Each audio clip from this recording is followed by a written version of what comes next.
We're going to try a warm-up exercise here using graded washes to create the field that will eventually be used in our cactus painting.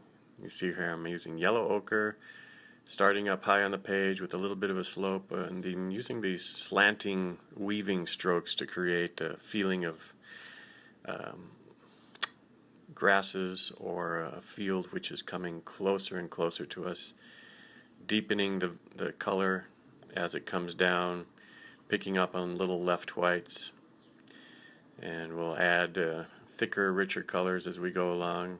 Some green here, some to complement the red. The paper is at a pretty steep angle, so this helps to keep the color kind of flowing down in these soft veils. And I'm kind of trusting the media here. Look how it's mixing that red and green in a way that I could never paint. It's all being done by the media of watercolor. So while that's drying, I'm going to start a darker field using deeper greens and eventually darker reds to create the same sort of design, but using darker colors and comparing them at the end to see which one will look best in the painting. Dropping hues into the wet surface, taking advantage of the nature of watercolor. This is really working wet into wet.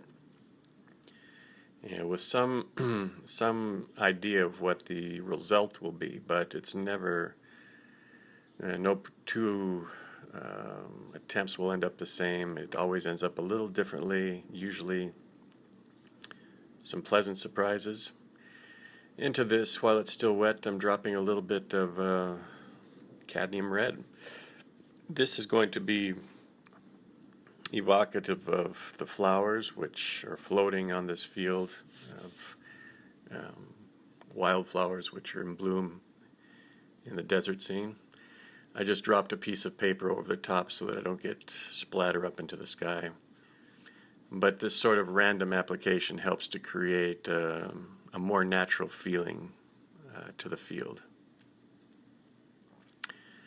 Sometimes we can blend that in to get more of a patch of flowers and leave those few spots remaining as distinct flowers.